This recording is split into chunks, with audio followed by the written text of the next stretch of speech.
Hello everyone and welcome to Unnamed Review Show.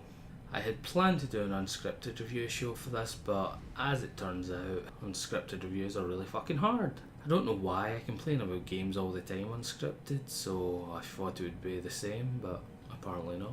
Well, anyway, from the feedback from the first review show I did, it seems to be my most popular type of show so far. So I'm planning to stick with it, and I will try and get one out within about a week of me playing a new game, regardless of how new the game actually is. I plan to attempt a scripted, or at least a semi-scripted, let's play to see if the sole difference in quality is based on if I script it or just wing it. Other than that, I will do them whenever there's a lull in games, or I can just get some more out as they are the quickest and easiest to do so far. Well, I will do commentary shows whenever I can find someone willing to be commentator too for an episode. Really, I need to come up with names for the shows. Anyway, on with the review. So, Assassin's Creed Syndicate. This is apparently the second worst selling Assassin's Creed after Rogue, what was released on previous gen systems on the same day as a current gen one.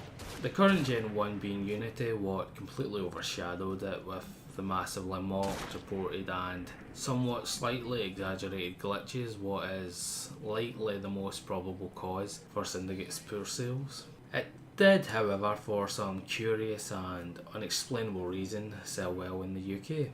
Set in London around 1868, Syndicate follows a set of twins known as Jacob and Eve Fry as they attempt to free London from Templar control. Personally, I really like the two assassin system. Jacob plays more like how I normally play, where after failing to stealth something for a stupid reason, I fix all my problems with a violent stabbing or constant face punching. Evie, on the other hand, feels the Templar Order are too strongly rooted in London compared to there being no real assassins present, so she focuses on finding this game's magical piece of evil thingy. Of course, both doing their own thing helps the others, but they don't see it, yada yada.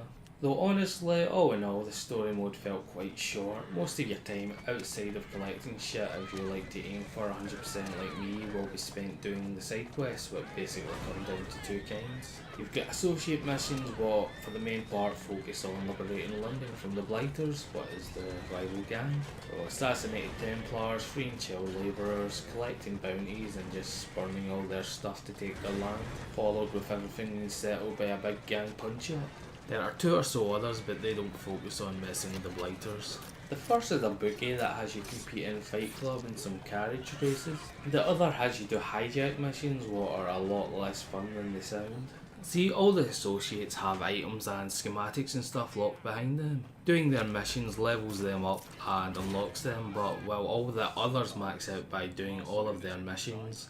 Ned has no set missions, and the point of the hijack missions is to get resources for the crafting system. However, they give basically nothing. You quickly find yourself only needing metal, as you're sitting on like 20 metal and like 3000 bar. So you do a hijack mission that says it gives metal, and after a longer time than you would think it would take, you end up getting like 16 metal and 34, and you need about 50 to craft the lowest ranked item you can. Well, on the other hand, you could just go open up a random chest and get 30 odd metal, or talk to one of the rascally orphan boys who will give you either 50 of a material, 50 of all materials, or 5 grand because reasons.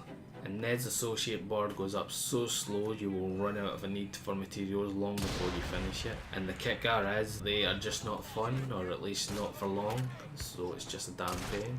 And that's my complaining rant for this episode. The other type, I guess I'll call them character missions. These are missions of which I think half are DLC. You do missions for notable names like Charles Darwin, Karl Marx and Charles Dickens, and some less notable names like the angry Scottish woman who maintains your base.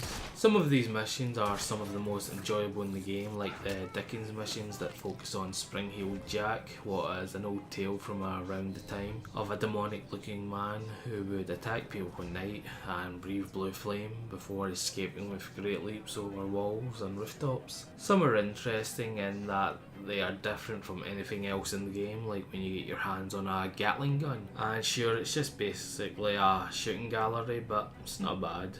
Something different.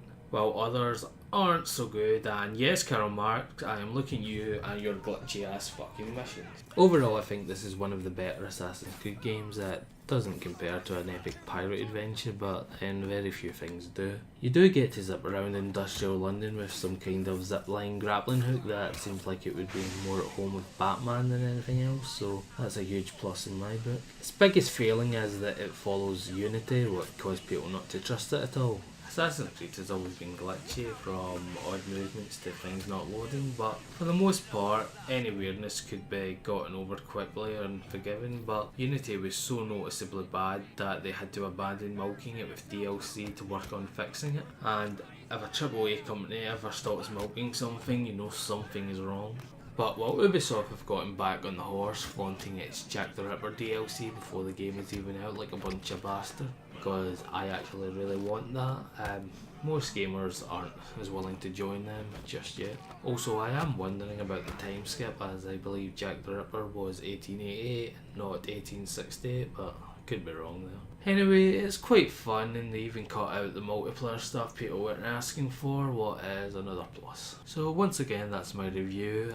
I gave a quick bit at the start as what I've been planning to do, but I really need to come up with some names for shows. So much harder than complaining about games. Anyway, like, comment and subscribe if you enjoyed this, and thanks for watching.